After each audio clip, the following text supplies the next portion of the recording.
Now in line 15, he's saying, my dishonor is continually before me, and the shame of my face has covered me.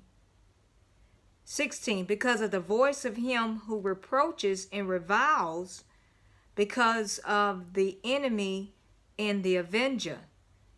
All right. And so when God has removed that hedge of protection, when God has removed his favor, then that dishonor is there. The shame is there. All right. And then so once you have that shame and that dishonor, I mean, it's like you might as well just be like like how he was talking about, like a slaughtered meat.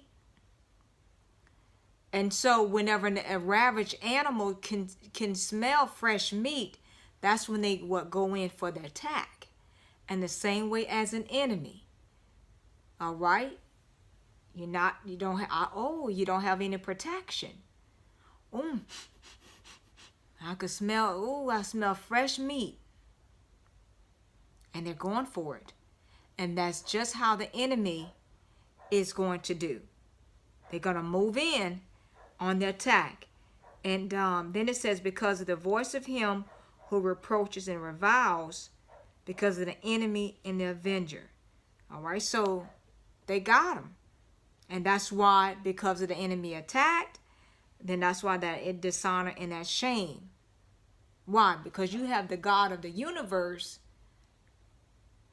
has what? Cast you off. Now let's move into the next stanza. 17.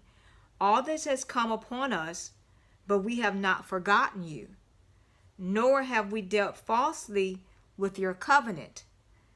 Our heart has not turned back, nor have our steps departed from your way.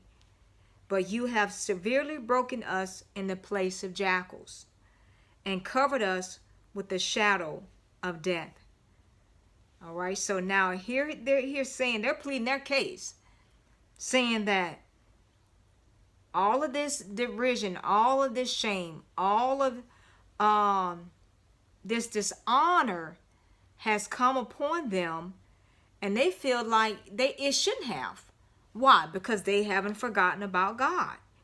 They haven't dealt falsely with God or his covenant. All right, and they never turned their hearts against God or departed from God's way. All right, and this reminds me of, we really don't have to do anything bad, okay, and things will happen to us. Remember how Jesus said that it rains on the just and the unjust? It rains on the just and the unjust. All right, so let's look at 17. It says, all this has come upon us, but we have not forgotten you, nor have we dealt falsely with your covenant. And it sends us to Daniel 9:13 as a reference scripture that says, as it is written in the law of Moses, all this disaster has come upon us, yet we have not made our prayer before the Lord our God, that we might turn from our iniquities and understand your truth. All right. And then that sends us to Daniel 9:13. Sends us to what? Isaiah 9:13. Isn't that something?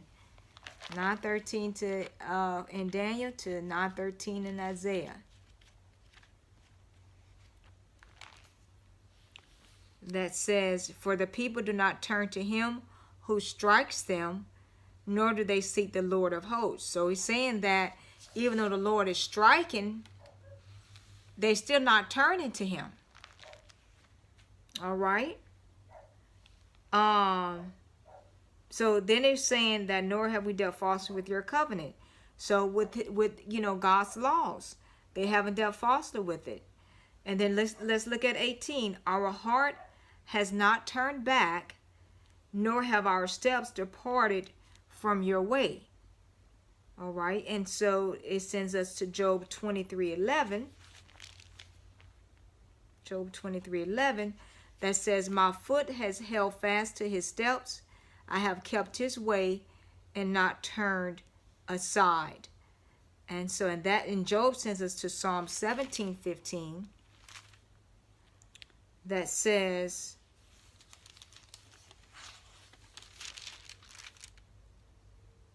as for me, I will see your face in righteousness. I shall be satisfied when I awake in your likeness. All right. And so we'll go 17:15. I read 17. It should be 17:5. 17:5. Uphold my steps in your paths, that my footsteps may not slip. All right. And we talked about that in book 1 of Psalms.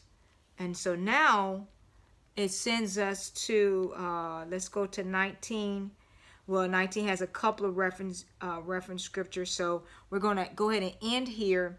We'll pick it up in line 19 and do those reference scriptures as well. Okay.